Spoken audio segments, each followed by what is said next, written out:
amigos, tripulantes de nuestra querida, contaminada y única nave espacial. La misma que, desde la última vez que nos vimos por estos medios, ha dado algunas vueltas sobre su eje imaginario y, por supuesto, sigue generando acontecimientos en pleno desarrollo. Los acontecimientos hoy tienen lugar en Suiza, otra de las sedes fundamentales de organismos de las Naciones Unidas, ante los cuales no hay que perder oportunidad de hacer valer los derechos de acuerdo a los códigos internacionales y a la justicia, ¿no? La introducción quiero que sea breve porque el tema no es de esos apasionantes, es de gente hablando, pero lo que se está jugando ahí tiene su trascendencia. Así que veamos los acontecimientos en pleno desarrollo, porque para una nación como la República Bolivariana de Venezuela, nada de esto es ajeno. Allí estaba el Palacio de las Naciones, tradicional entrada con las banderas, y aquí tenemos algunos de los protagonistas que hoy son noticia. En Ginebra, en el Palacio de las Naciones, hablaba Stefan de Mistura recibiendo a la gente. Las Naciones Unidas y Rusia intensifican las reuniones y la mediación en las conversaciones de paz sobre Siria, nada menos. Bueno, ahí veíamos llegar a varios de los mandatarios, Bashar al-Jafari, al-Jafari, que es del gobierno de Siria, y la delegación y sus miembros.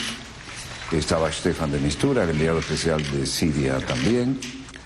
Y cada uno, pese a la actitud relajada con que abordaban esto, tenían mucho que decir. El enviado especial de las Naciones Unidas para Siria, Stefan de Mistura, y la delegación rusa intensificaron las conversaciones y la mediación con el gobierno y la oposición sirios en lo que marcó el 6º día de las conversaciones de paz sirias en Ginebra. En la mañana, la delegación de gobierno sirio mantuvo una reunión de 1 hora con el viceministro ruso de Exteriores, Gennady Gatilov, siguiendo las conversaciones con el enviado especial de la ONU para Siria, Stefan de Mistura, durante más de 2 horas. La conferencia de prensa programada por la delegación del gobierno sirio fue cancelada más tarde, pero algunos sí declararon. موضوع الانتقال السياسي أصبح الموضوع الرئيس الموجود على الطاولة.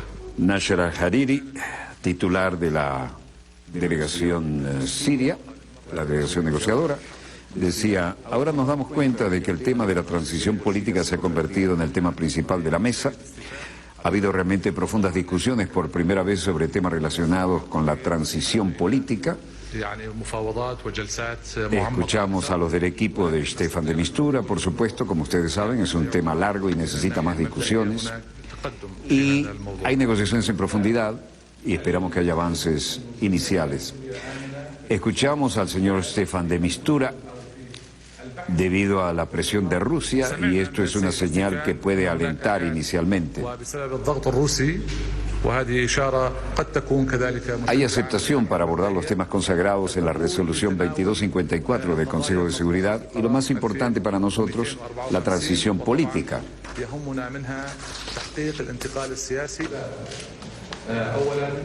Luego, a la cabeza del equipo negociador de la oposición siria, Nasser al-Hariri, dijo: el régimen sigue utilizando las tácticas para frustrar el proceso político mediante la continuación de los ataques feroces contra civiles en Siria. Imaginen que desde el comienzo de esta ronda de negociaciones hasta ahora 513 mártires han caído en Siria, y la mayoría de los cuales son civiles, y entre ellos un gran número de niños y mujeres. جلهم من المدنيين عدد كبير منهم من الأطفال ومن النساء.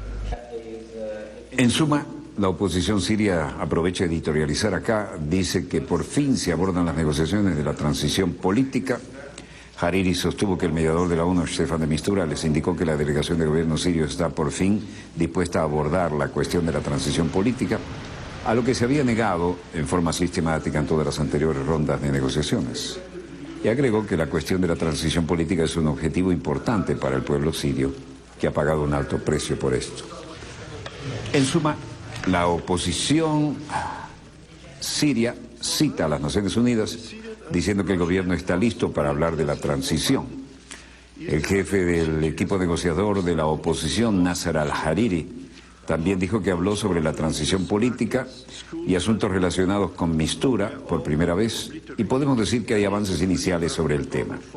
Laid siege to eastern Aleppo in July. Hundreds of civilians, many of them children, lost their lives to the daily bombardments that use concrete piercing bombs, cluster munitions, incendiary weapons, and crudely weaponized chlorine canisters. Dura denuncia de la Comisión de Investigación la preside Paulo Piñeiro y ha dicho que los civiles, muchos de ellos niños, perdieron la vida por los bombardeos diarios que utilizan bombas de municiones incendiarias y de otros tipos en zonas habitadas por civiles. El ataque contra el convoy humanitario en Orún, al menos ha establecido claramente que es un ataque planeado bajo la responsabilidad de la Fuerza Aérea de Siria, dijo él. Y hablaron además de bombas que no se utilizan jamás contra civiles, ¿no?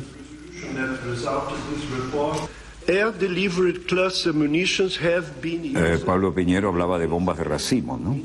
Lanzadas desde aviones, que han sido intensamente utilizadas en Alepo para matar y herir a civiles. Tanto la Fuerza Aérea de Siria y Rusia poseen estas armas, dijo. Tenemos fotos, tenemos análisis forenses, tenemos lo que demuestra aparentemente esto. Y por esto es importante que la comisión averigüe cuáles son las partes que han utilizado municiones de racimo, bombas de racimo, y las que han empleado ataques aéreos en Alepo.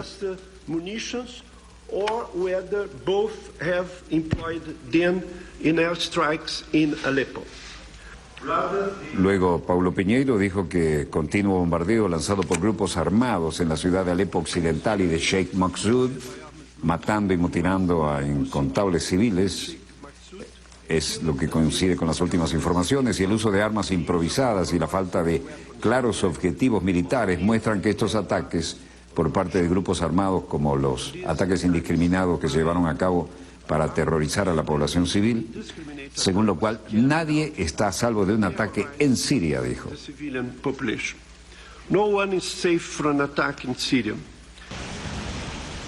En suma, las Naciones Unidas denuncia crímenes de guerra en Alepo y denuncia a ambos bandos del conflicto sirio. Este es el Palacio de las Naciones Unidas allí, ¿no? No es sino una digna representación, no tiene la importancia de las Naciones Unidas en Nueva York, pero tiene una labor importantísima y permanente y amplias instalaciones para ello, ¿no? Ambos bandos del conflicto de Siria cometieron crímenes de guerra en sus intentos de tomar bajo control la ciudad de Alepo, dice el informe de la Comisión Independiente sobre los crímenes de Siria que fue presentada aquí. Ginebra, y aquí tenemos otras declaraciones sobre el tema.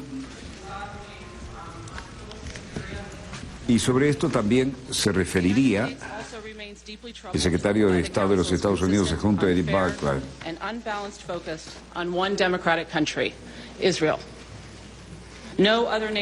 Cambiaron la agenda aprovechando a decir: Estados Unidos también sigue profundamente preocupado por el constante enfoque injusto y desequilibrado del Consejo ante un país democrático, Israel, y ninguna otra nación en el foco de todo un tema de la agenda ha sido tratada así. Como de costumbre, Estados Unidos salió a la defensa sin condiciones de Israel. La obsesión con Israel a través de la agenda, el punto 7, es la mayor amenaza a la credibilidad de este Consejo. Limita el bien que podemos lograr al burlarse de este Consejo. Vaya, los Estados Unidos se opondrán a cualquier esfuerzo para deslegitimar o aislar a Israel. El Comité de Derechos Humanos, pero donde quiera que ocurra, cuando se trate de derechos humanos, ningún país debería estar exento de escrutinio, pero tampoco un país democrático debería ser sometido regularmente a un sesgo injusto, desequilibrado e infundado. Esto indica el poder que tiene el lobby pro-israelí en la política exterior de Estados Unidos y, naturalmente, es la tradición con que Estados Unidos defiende a Israel. Secretario adjunto de Estados Unidos, a fin de que este Consejo tenga credibilidad y mucho menos éxito, deben alejarse de sus posiciones desequilibradas e improductivas. A medida que consideramos nuestros compromisos futuros, mi gobierno va a considerar las acciones del Consejo con miras a una reforma para lograr más plenamente la misión del Consejo de proteger y promover los derechos humanos. Prácticamente les leyó la cartilla como si fueran niñitos, ¿no? Israel es un caballo de Troya de Estados Unidos en Oriente Medio, fue la respuesta. El gobierno de Estados Unidos arremete contra el Consejo de Derechos Humanos de las Naciones Unidas, diciendo que está obsesionado con el régimen de Israel. Bueno, desde que el presidente de Estados Unidos, Donald Trump, llegó al cargo, los lazos entre Washington y Tel Aviv se han estrechado más que nunca. Y aquí vemos la orden que recibió la representante de defender a ultranza a Israel y no dijo una palabra del drama de los palestinos.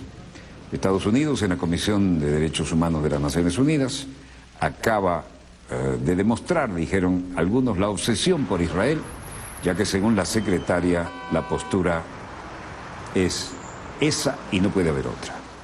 Estados Unidos quiere reformar el Consejo de Derechos Humanos de la ONU, que le acusa de sesgo, casi nada.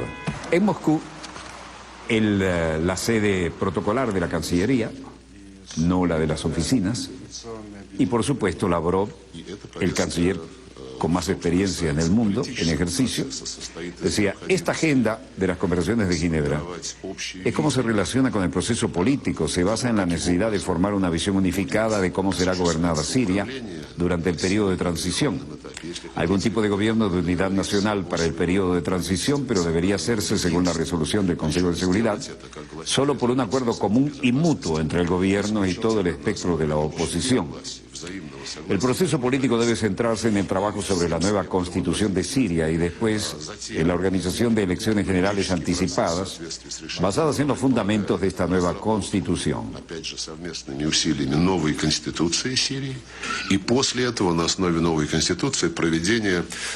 Y luego agregó, pero en la misma resolución hay un párrafo que es extremadamente importante de seguir.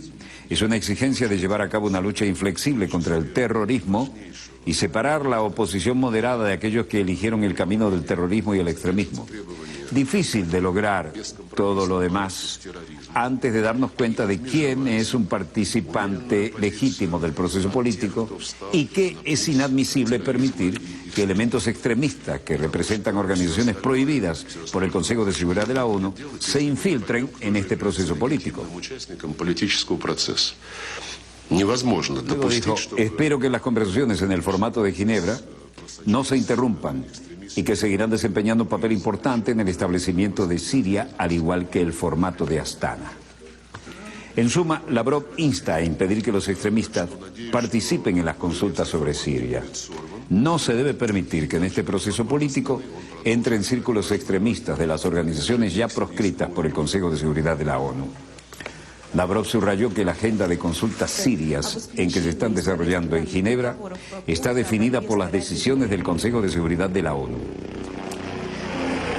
Mientras tanto, en Bagdad, Mosul, en Al-Qaeda y en Raqqa, Bagdad, Mosul, Irak, hablaba Stephen Townsend, teniente general del ejército de los Estados Unidos, y decía, esperamos luchas muy duras mientras los iraquíes se mueven más profundamente en el denso terreno urbano de Mosul Occidental.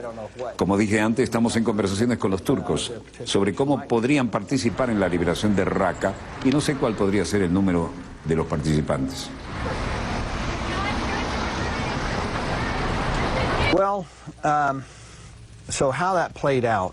Se sintieron aliviados cuando se suspendió la orden ejecutiva y ahora están esperando a ver cómo pueden jugar aquí en el futuro. Y nosotros estamos esperando a ver cómo desarrollan esa jugada.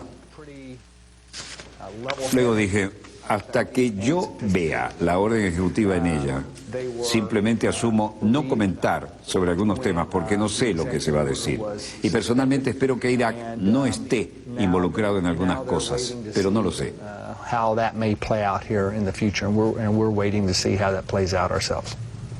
Until I see the executive order and it's coming out, I just assume not comment on it because I don't know what it's going to say.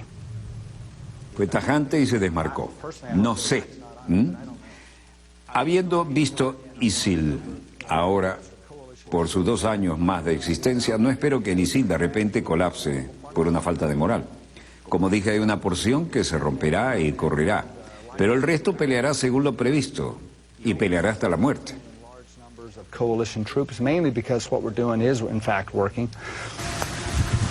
Así que en cuanto a la composición y la fuerza que va a Raqqa, ya saben lo que pienso. Los sirios van a Raqqa, los sirios van a liberar Raqqa. Mientras tanto, el comandante estadounidense minimiza la posibilidad de un gran número de tropas en Irak y Siria. No quieren entrar en eso. 2+ years of existence. I don't expect ISIL to suddenly collapse from a lack of morale. Like I said, there's a portion that will break and run. The rest of them will fight. No espero que el ISIL de repente colapse por una falta de moral de combate, ¿no? Ya dije que hay una porción que se romperá y correrá, pero el resto va a pelear hasta la muerte. Y eso es, como ya dije, lo que esperamos. Syrians are going to go liberate Raqqa. Así que en cuanto a la composición de fuerza que va a Raqqa, ya saben lo que pienso. Los sirios van a Raqqa y los sirios van a liberar a Raqqa. Bueno, Raqqa es una zona muy importante, una ciudad importante, y el primer comandante estadounidense en Irak minimizó las posibilidades de que Estados Unidos desplegara un gran número de fuerzas adicionales de la coalición para luchar contra el Estado Islámico. También dijo que las conversaciones estaban en marcha con Turquía sobre el papel que podría desempeñar Turquía en la liberación de la capital de facto del grupo militante de Raqqa. Pero las cosas allá van de mal en peor. Eso debe haber sido una bomba de barril, porque la térmica es enorme, ¿eh? ¿Vieron cómo subió? En Irak, las cosas siguen pésimas. Este era un hermoso país cuando lo gobernaba Saddam Hussein y realmente tenían un estándar de vida envidiable. Lo están destrozando. Otro país, igual que Libia, en este plan macabro de cambiar el mapa geopolítico del Medio Oriente. El teniente general Abdullah al-Zaidi. Todavía hay varios militantes y tienen armas antitanque y francotiradores, muchos de ellos fueron asesinados. Para aquellos que hoy todavía están ubicados en barrios residenciales, o retroceden o se matan cuando avanzan nuestras fuerzas. Es decir, los cabecillas del Daesh huyen de Mosul ante el avance iraquí. Una ciudad, vean, el apoyo aéreo táctico con helicópteros de diseño ruso. Conforme a los últimos informes de los servicios de inteligencia iraquí, las filas de los takfiríes de Daesh en Mosul se han roto por completo, ha informado hoy el comandante de la Policía Federal iraquí, general Raad Shaked Waddad. Quedan restos, quedan cadáveres, quedan vidas destruidas, viviendas destrozadas, servicios públicos colapsados. Por los grandes e irreparables daños sufridos, los miembros de Daesh se encuentran en una situación inestable y confusa, ha señalado el general Jabdat, para después pronosticar la inminente expulsión del terrorismo del suelo iraquí. Mientras tanto, en Beijing, el vocero de la Cancillería, Geng Shuang decía: le preguntaron por uno de estos videos y dijo: no soy consciente del video que usted mencionó y no lo he visto. Pero un punto es muy claro: nos oponemos a cualquier forma de terrorismo y participamos proactivamente en la cooperación internacional para combatir el terrorismo. Las fuerzas constituyen una seria amenaza para la seguridad de China y estamos dispuestos a trabajar con la comunidad internacional para combatir conjuntamente a las fuerzas separatistas y terroristas del Turquestán Oriental. En suma, Daesh amenaza a China y promete ríos de sangre. Desde el edificio de la Cancillería china, las respuestas son tranquilas y contundentes. La amenaza se formula en un sangriento video de 28 minutos en el que se decapita a una persona y que ha sido difundido por una rama de Daesh instalada al oeste de Irak, según ha indicado este miércoles el sitio de monitoreo de sitios extremistas Site Intelligence Group. Este video, originalmente publicado el 27 de febrero, un miliciano amenaza a China con un cuchillo en la mano antes de degollar a un hombre acusado de ser espía. Islamabad, Pakistán. Aquí tenemos al primer ministro de Pakistán, Nawaz Sharif, reunido en un evento internacional donde aparecen líderes importantísimos de la zona, de Irán, de Pakistán, clérigos islámicos. Presidente de Azerbaiyán, Ilham Aliyev. Sharif estando allí en situación, cantan el himno nacional de Pakistán. Nawaz Sharif, primer ministro pakistaní, daba unas declaraciones en esta importante cumbre. Prime Minister of the Islamic Republic of Pakistan. Esta es la ceremonia de inicio en Pakistán de la cumbre del ECO, S-O, Organización de Cooperación Económica, integrada por 10 países. Himno nacional.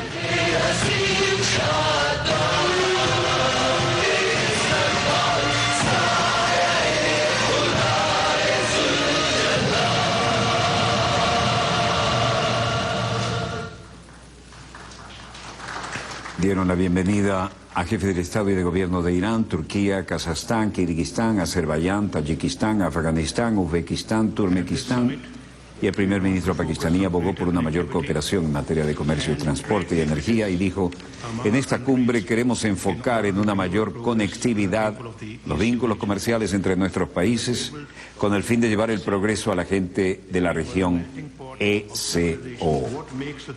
¿Qué es el ECO? Ya se lo dijimos. La Organización de Cooperación Económica, integrada por 10 países. Lo que hace que el tema sea especialmente relevante es que más países de la región ya están haciendo grandes inversiones en proyectos de conectividad. Asia Central está emergiendo rápidamente como un puente terrestre transeuroasiático. Los oleoductos y gasoductos a través de desiertos y montañas están conectando nuestros mercados. Las redes de ferrocarriles son precursoras de nuestro compromiso con la conectividad.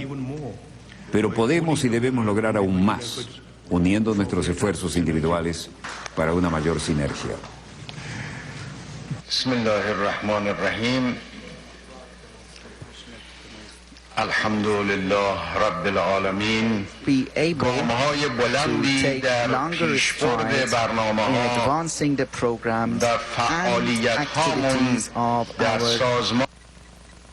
Sayın Başkan, saygıdeğer devlet, hükümet ve heyet başkanları, değerli bakanlar, bizleri geleneksel misafirperverlikleriyle ağırlayan Pakistan İslam Cumhuriyeti'ne. Tras la intervención de los dignatarios, entre ellos los presidentes de Irán, Hassan Rouhani, de Turquía, Recep Tayyip Erdogan, de Azerbaiyán, Ilham Aliyev, se espera la firma de la Declaración de Islamabad, un documento que apuesta a reforzar los lazos de la zona. Ayer los cancilleres de las naciones que integran la organización analizaron diversos mecanismos para impulsar más la integración.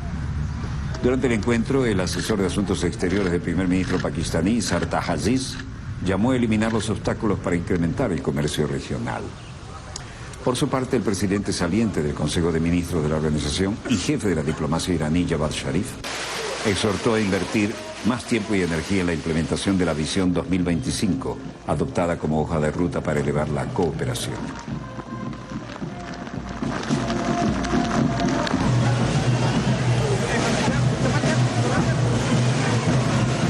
Bogor, West Java, provincia de Indonesia.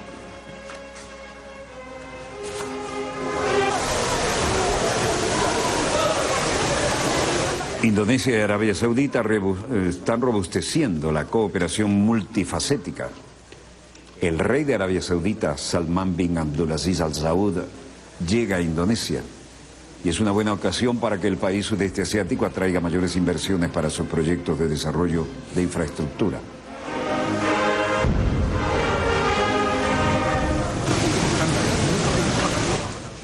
Se trata de la primera gira de un rey de Arabia Saudita a Indonesia en los últimos 47 años y de Abdulaziz Al Saud a un país sudeste asiático después de su llegada al poder en 2015.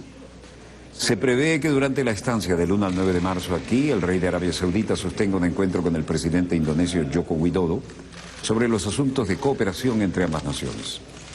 En la ocasión, la empresa energética de Indonesia, Pertamina, y la compañía petrolera de Arabia Saudita dialogarán a través de sus altos ejecutivos sobre temas relacionados con la construcción de una refinería valorada en $6.000 millones en Cilacap, en la provincia indonesia de Java Central.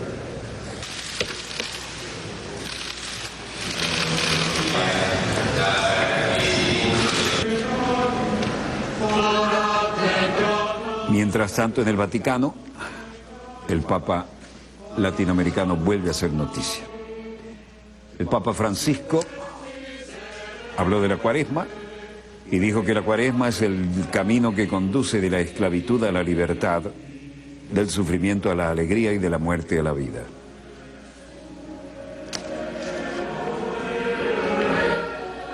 Procesión en Santa Sabina, la Basílica de Santa Sabina, otra de las importantes basílicas de Roma y del Vaticano. El Papa Francisco ha ayudado a subir los escalones. La Quaresima è la strada dalla schiavitù alla libertà. La Cuaresma es el camino que conduce de la esclavitud a la libertad, del sufrimiento a la alegría y de la muerte a la vida. Il gesto delle ceneri con cui ci mettiamo in cammino. La marca de las cenizas con las que partimos nos recuerda nuestro origen. De tierra estamos hechos, de polvo estamos hechos. Siamo fatti di polvere. También nosotros queremos hacernos ecos de este llamado y queremos volver al corazón misericordioso del Padre, dijo. Este es un tiempo de gracia que hoy comenzamos. Fijamos una vez más nuestra mirada y su misericordia. La Cuaresma es un camino. Nos conduce a la victoria de la misericordia sobre todo aquello que busca aplastarnos o rebajarnos, a cualquier cosa que no sea digna de un hijo de Dios. La Cuaresma es el camino de la esclavitud a la libertad, del sufrimiento a la alegría y de la muerte a la vida. El gesto de las cenizas con el que nos ponemos en marcha nos recuerda nuestra condición original. Hemos sido tomados de la tierra, somos de barro. Sí, pero de barro en las manos amorosas de Dios que sopló su espíritu de vida sobre cada uno de nosotros.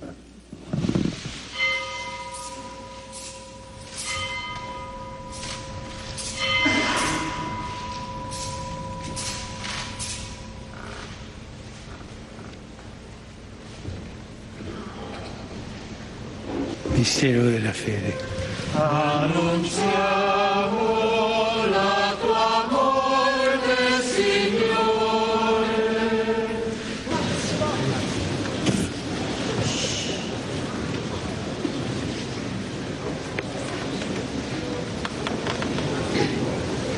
Basílica de Santa Sabina. La benedizione di Dio Onnipotente, Padre, Figlio e Spirito Santo discenda su di voi e con voi rimanga sempre. La messa è finita, andate in pace.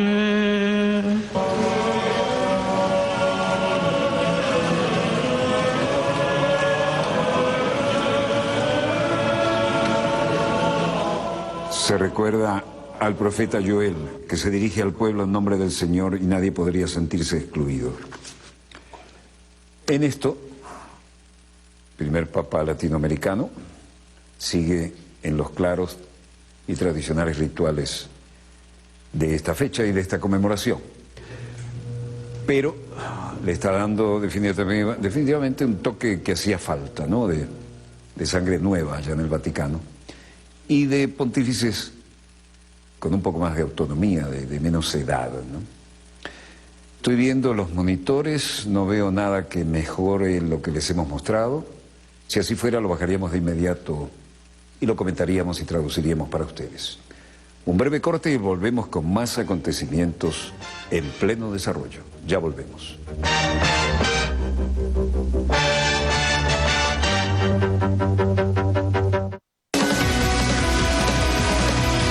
Ya vuelve Dossier.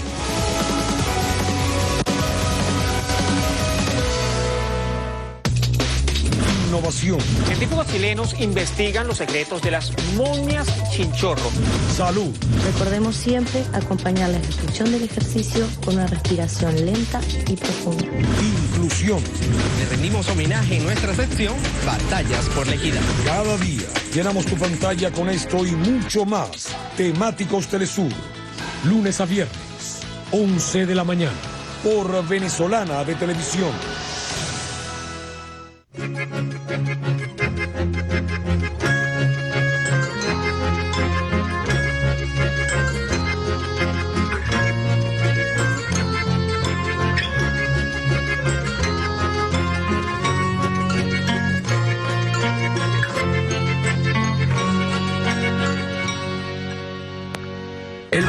Venezuela te ofrece Biopago BDB, el único sistema de pago en el mundo que te da solo con tu huella dactilar el acceso seguro a tus cuentas a la hora de realizar compras y pagos de servicios. No te compliques, deja tu huella. Banco de Venezuela.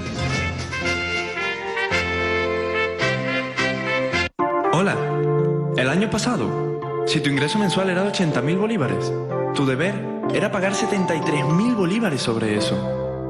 Eso era lo que había que pagar por concepto de impuesto sobre la renta. Y está bien, pero, pana, con lo difícil que está la cosa. Gracias a la revolución tributaria decretada en el 2016 por nuestro presidente Nicolás Maduro, eso ya no será así. 2.400.000 familias fueron exoneradas de pagar el impuesto sobre la renta, lo cual representa el 95% de los contribuyentes.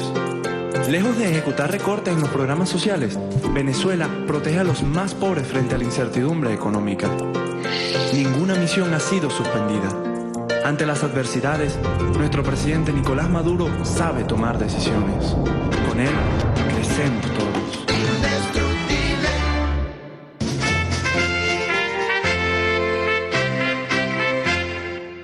Esa flota colosal no se moviliza porque les debemos unos centavos a unas compañías. Se mueve porque las potencias europeas se han repartido el mundo y para no pelear entre ellas, ahora quieren repartirse a América Latina.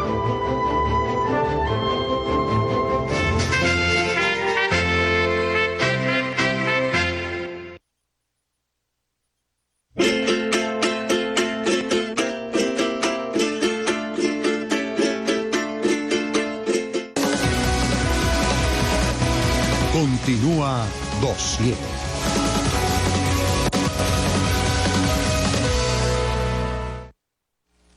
Volvemos con más acontecimientos en pleno desarrollo y hay una importante visita en los acontecimientos del lejano oriente, ¿no? La pareja imperial de Japón está visitando nada menos que Vietnam, ¿no? Hanoi, al norte. Esto es un gesto muy interesante, ¿no? Y sobre este particular vamos a abrir nuestro segundo bloque aquí, en Hanoi, donde llegan nada menos que las máximas representaciones de lo que fue el imperio del sol naciente de Japón, ¿no? Ahí, con todo el modernismo y todo lo que está involucrado, y todos los heridos de la Segunda Guerra, no olvidemos 2 bombas nucleares, Hiroshima y Nagasaki, se juega una geopolítica interesante aquí, y al nivel más alto, porque la representación que trae Japón es nada menos que la de la Casa Imperial, y estamos hablando de Hanoi, la gran derrota de Estados Unidos en la guerra de Vietnam. Esto es el marco de una visita a la que se le ha dado todos los honores.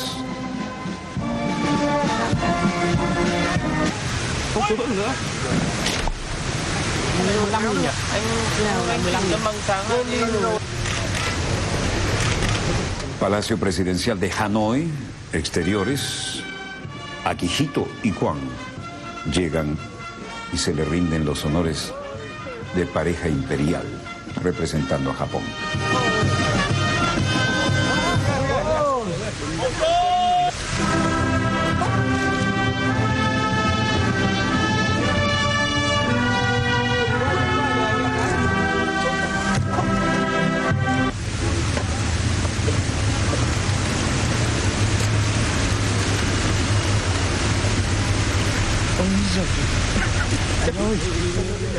El emperador es invitado a pasar revista a las tropas de la Guardia de Honor y Vietnam organiza además un banquete estatal en honor al emperador y la emperatriz de Japón.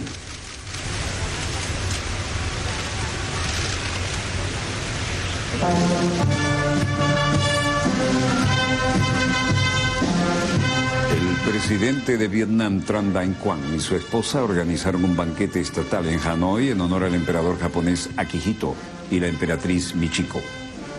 En su discurso, el mandatario anfitrión saludó la visita estatal a Vietnam del 28 de febrero al 5 de marzo del monarca japonés como un hito muy importante en la amistad y la cooperación bilateral.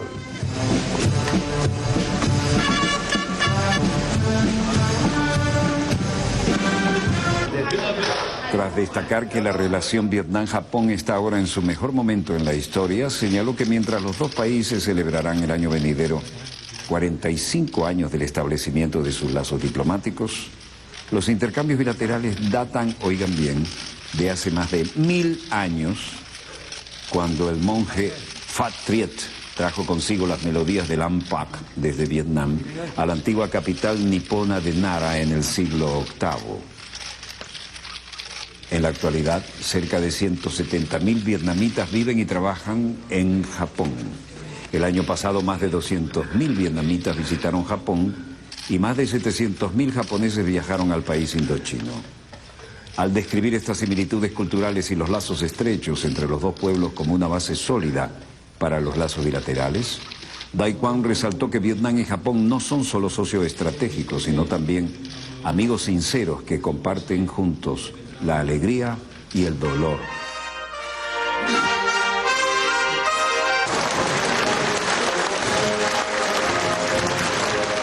Recordó cómo los vietnamitas de todos los sectores sociales manifestaron condolencias al pueblo japonés por las pérdidas causadas por el terremoto y el tsunami de marzo de 2011, al tiempo que se destacaba el apoyo de Japón a Vietnam en el desarrollo nacional de los últimos años. Intercambio de documentos importantes.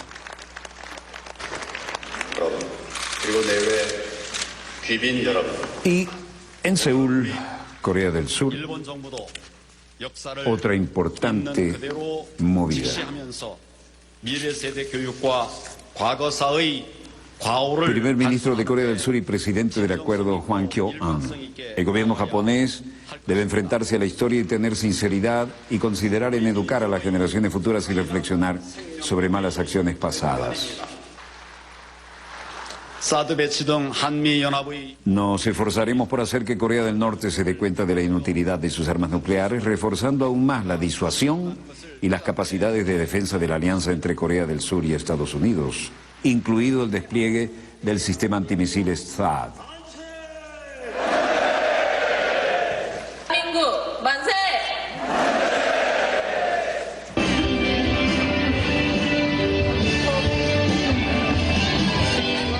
No olvidan que las mujeres fueron prostituidas para las necesidades logísticas del ejército del Imperio del Sol Naciente. A los 91 años, Kim Bok-dong fue una de esas llamadas mujeres de confort, obligadas a prostituirse para las necesidades del ejército nipón.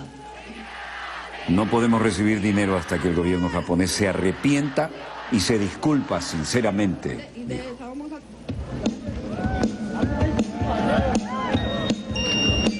우리는 일본 정부가 진심으로 잘못을 뉘우치고 사죄하기 전에는 돈도 받을 수가 없고 하니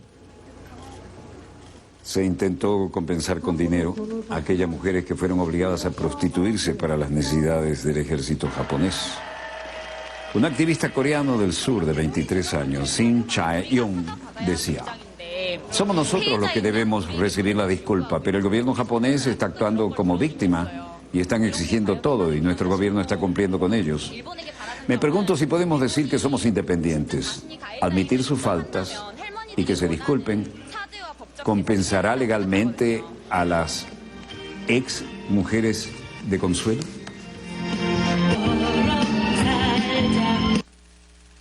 En suma, el primer ministro de Corea del Sur insta a Japón a enfrentar su historia. Y en Beijing, el vocero de la Cancillería, Geng Shuang, decía hoy: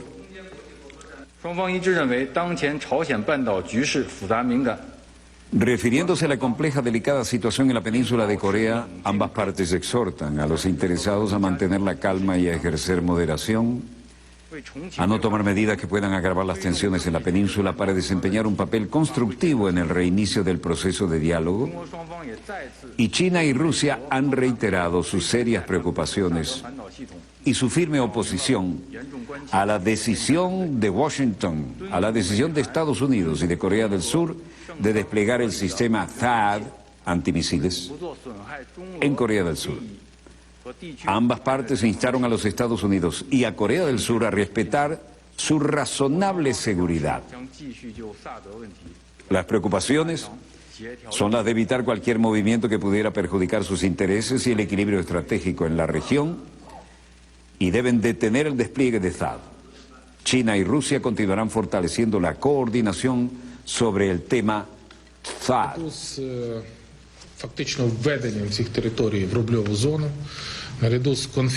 En Kiev, Ucrania, el presidente Petro Poroshenko decía: junto con la introducción factual en estos territorios en la zona del rublo, junto con la confiscación de activos y la entrega de los mismos a personas rusas, junto con el suministro de gas y energía de la Federación Rusa, la introducción de transferencias presupuestarias directas, confirmación absolutamente clara del hecho de la ocupación de este territorio por las tropas rusas, combinadas con el control total de la frontera estatal de Ucrania por las fuerzas rusas. Tendré una solicitud separada para introducir sanciones contra lo que hoy se convertirá en los llamados propietarios de bienes confiscados por violación de la legislación internacional y ucraniana.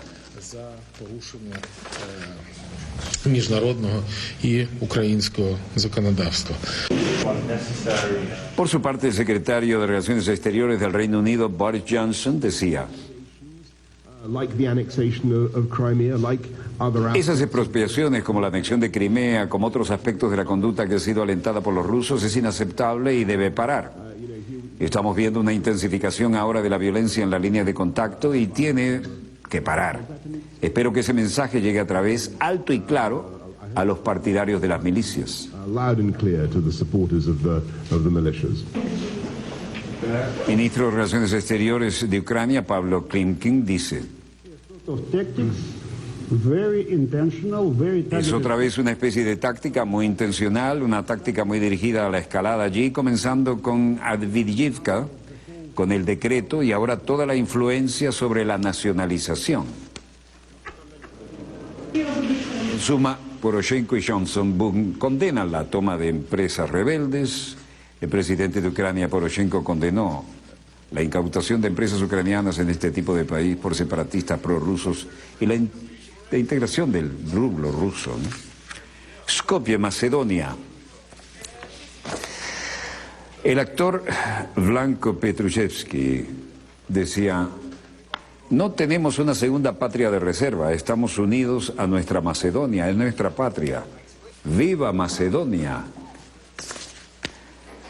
Y esto es que el presidente macedonio bloquea al gobierno socialdemócrata por el apoyo de los albaneses recibidos por estos. Y además, el líder de la oposición de la Unión Demócrata Social de Macedonia, Zoran Zaev, decía cosas parecidas. Mientras tanto, hay que recordar que al decir que no entregar el mandato para el nuevo gobierno, como lo está obligado a hacer bajo la Constitución de la República de Macedonia, Georgi Ivanov, presidente de Macedonia, ejecutó un golpe de Estado. Ivanov empuja a Macedonia en una profunda crisis con consecuencias imprevisibles.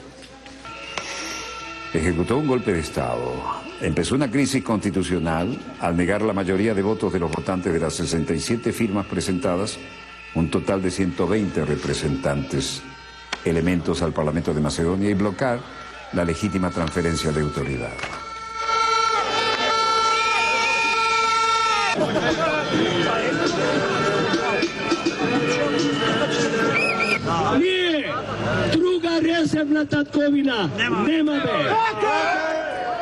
El presidente macedonio bloquea al gobierno socialdemócrata por el apoyo albanés, y el presidente macedonio Georgi Ivanov confirmó hoy que rechaza dar el mandato de formar gobierno al Partido Socialdemócrata por haber alcanzado un acuerdo con formaciones de la minoría albanesa para obtener la mayoría parlamentaria a cambio de ampliar sus derechos.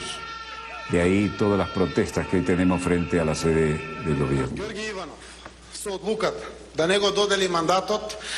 De acuerdo al artículo 84 de la Constitución de Macedonia, no le daré el mandato a nadie que negocie con plataformas de otros países que chantajean a la nación.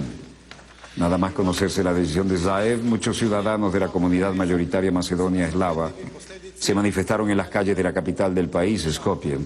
para pedirle al presidente del país que rechazara la solicitud acusando a los socialdemócratas de traicionar a la patria y de aceptar la cantonalización de Macedonia a cambio de hacerse él con el gobierno. Ivanov aseguró hoy que esperará los próximos días para ver si los otros partidos disuelven la llamada plataforma de Tirana, mientras que otros ya han pedido que se celebren nuevas elecciones. ¿Por qué Italia alberga el nuevo centro de la OTAN y acepta las reglas de juego de Estados Unidos? Dicen otros en otras latitudes.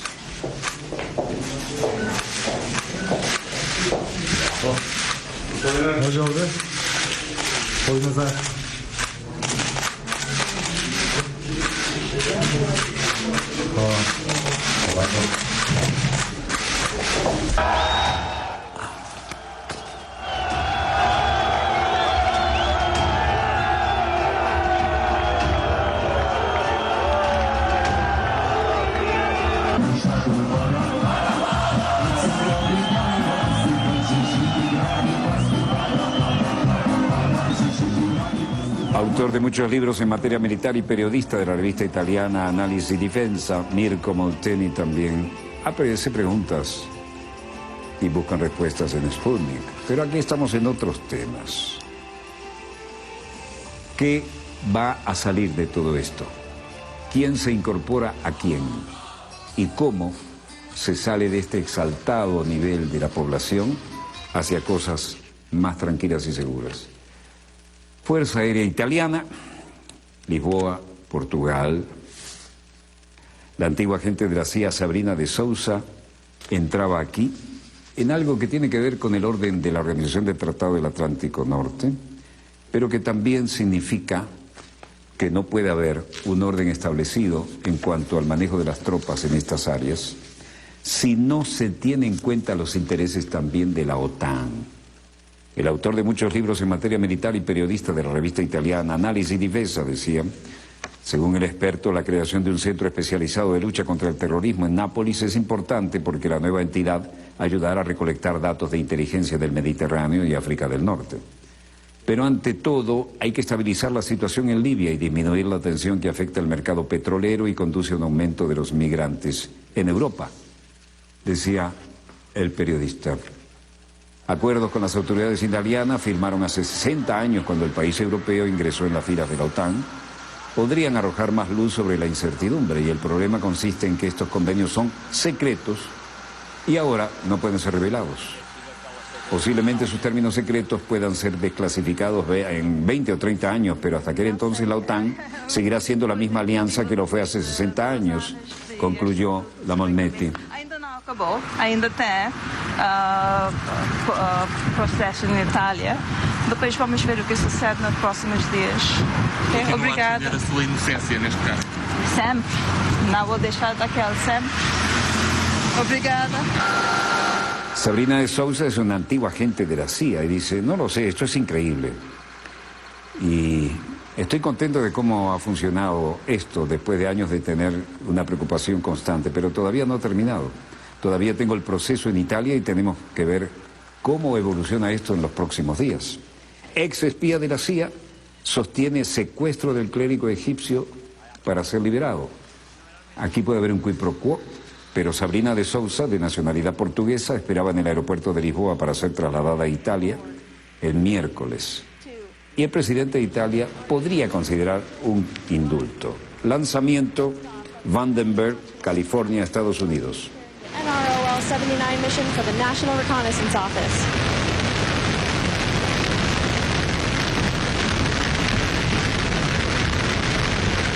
Estados Unidos lanza desde la base Vandenberg de la Fuerza Aérea un cohete Atlas V con un satélite militar.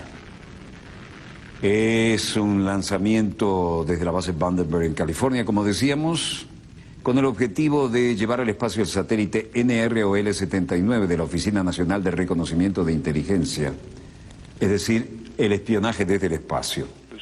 El aparato cuya misión se desconoce, por supuesto, de inteligencia, fue colocado en una cápsula especial en la parte superior del cohete portador que se desprenderá después de alcanzar la altura prevista. Es el 70º lanzamiento del Atlas V, Víctor, un cohete desechable de la serie Atlas creado allá por 1960. Y ULA es la empresa conjunta de las corporaciones estadounidenses Boeing y Lockheed Martin, es decir, pesos pesados. Roberto Baradel denunció a Mauricio Macri ante la justicia. En medio del conflicto docente, el secretario general de SUTEBA habló. Sesiones legislativas cuando yo tengo dispuesta por orden judicial una custodia. A mi familia amenazaron a mi nieto que no tiene 1 año, a mi nenita que tiene 3 años tiene, y a mis otros 3 hijos, una nena de 19, otro chico de 23 y otra hija de 25 años, y el presidente de la Nación dice en la apertura de sesión legislativa que no cree que necesite que nadie me cuide, cuando él es responsable de la custodia. Concretamente la justicia ordena, él tiene que disponer la custodia, y ahora sé porque la custodia, yo lo había denunciado hace 2 semanas, la custodia va y viene, o sea, tendrían que estar las 24 horas en la puerta de mi casa cuidando a mi familia, y vemos que la custodia no están cumpliendo, y ahora con las palabras del presidente Macri, que son mucho más graves, porque además lo que está haciendo es una suerte de amenaza velada y de declarar zona liberada. Entonces con Baradel directamente se lo puede atacar, inclusive no cuidarlo en el marco de la seguridad de una denuncia por amenaza de muerte a sus hijos. A una hora de terminado el acto, Baradel ya estaba en los tribunales de Comodoro Pi, donde radicó una denuncia contra el presidente y dijo que no se está cumpliendo la ley y que habló de una zona liberada. Un problema más del paquetazo de Macri, y esta vez es con los docentes. Bueno, el tema se lee a nivel parlamentario y a nivel de calle, y a nivel de los que están involucrados, en este caso como víctimas por su labor sindical. Nada bueno cabe esperar de esto, y aquellos recientes años donde toda la patria grande tenía gobiernos progresistas, por un extraño vuelco de las situaciones, ahora no está ocurriendo así. No como en los tiempos en que había otros gobiernos en Argentina y otros gobiernos en Brasil y algunos países más, ¿no? Todos sabemos a qué nos referimos. Bueno, a ver qué tenemos en los satélites. Nada más de lo esperado. Estamos un poquito por delante de ellos, lo cual nos honra. Bueno, aquí termina en el estudio 3 de Venezolana de Televisión, VTV, el canal decano de la televisión. El problema, aquí hay que definir las cosas. Si usted nos ve por Telesur, el programa no es de Telesur, es de este servidor, que es productor independiente, y lo hago por mi televisora, que es Venezolana de Televisión, a la cual vi nacer hace muchos años. Cuando dieron play a la primera imagen, yo estaba en el máster. Como era un fin de semana largo, y estábamos en la Cuarta República, los ejecutivos estaban en la playa, no les pareció importante, pero yo la vi nacer y anoté incluso el número del primer video. Y esto es la casa de dossier de toda la vida, salvo algunos lapsos, ¿no? Así que si usted quiere comunicarse con nosotros, no lo haga a través de Telesur, porque este programa no es de Telesur, y el productor y director del mismo es este servidor, Walter Martínez, y lo hago desde Venezolana de Televisión, VTV, Víctor Tango Víctor. Finaliza aquí entonces Dossier, el programa decano en todo el hemisferio occidental de la información internacional vía satélite. Y donde quiera que se encuentren, gracias por permitirnos estar allí con ustedes. Disponga usted de las cámaras, señor director.